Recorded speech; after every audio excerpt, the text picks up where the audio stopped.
यह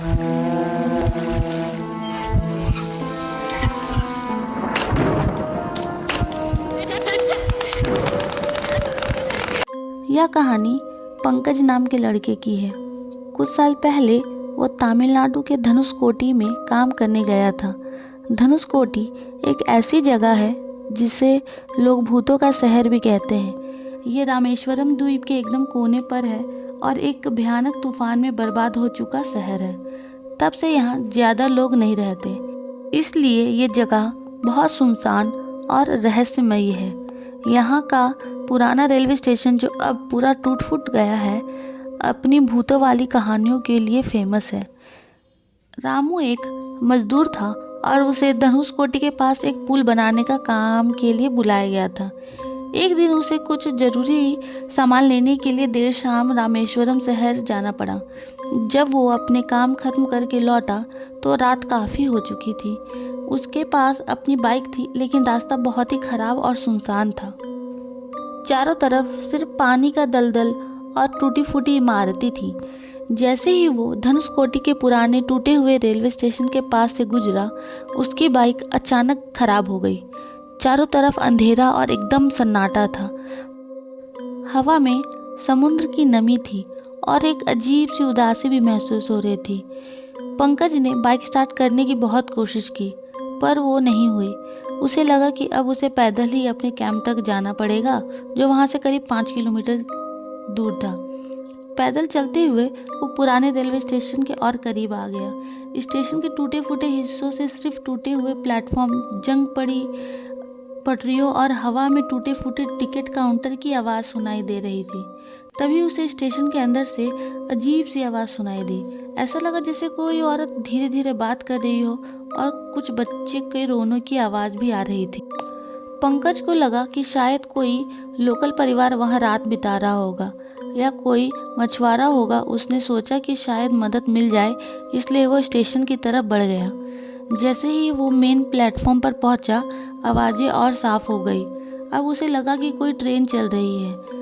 उसके पहिए की आवाज़ और लोगों की बातें करने की आवाज़ें भी आ रही थी। पंकज को बड़ा अचरज हुआ, क्योंकि ये स्टेशन तो सालों से बंद पड़ा था और यहाँ कोई ट्रेन नहीं चलती थी। उसने हिम्मत करके एक टूटे हुए कमरे में झांका, जहाँ से आवाज़ें सबसे ज़्यादा आ रही थी। वहाँ उसे कुछ नहीं दिखा, बस अंधेरे ही अंधेरा था।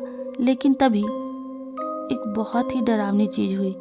उसे लगा एक ठंडा हाथ उसके कंधों पर रखा गया है। पंकज ने डर के मारे तुरंत पलटकर पीछे देखा। वहाँ कोई नहीं था, लेकिन जैसे ही उसने मुड़कर देखा, उसे सामने एक भूतिया ट्रेन प्लेटफॉर्म में खड़ी दिखी। ये एक पुरानी भाप वाली ट्रेन थी, जिसके डब्बे धुंधले और पारदर्शी लग रहे थे। ट्रेन के दरवाजे खुले थे और अंदर लोगों की धुंधली आकृतियाँ बैठी हुई थी। उन आकृतियों के चेहरे दिखाई नहीं दे रहे थे, बस एक अजीब सी चमक थी। सबसे ज़्यादा डरावनी बात यह थी कि उन आकृतियों में से एक औरत की आकृति खिड़की से बाहर देखकर पंकज की तरफ मुस्कुरा रही थी। उसकी मुस्कान में कोई खुशी नहीं थी, बस एक खालीपन और अजीब सी शैतानी झलक थी। डर के मारे रामू ने एक जोरदार चीख मारी और भागना शुरू कर दिया। उसने पीछे मुड़कर नहीं देखा। वो जितना तेजी से हो सकता था दौड़ा।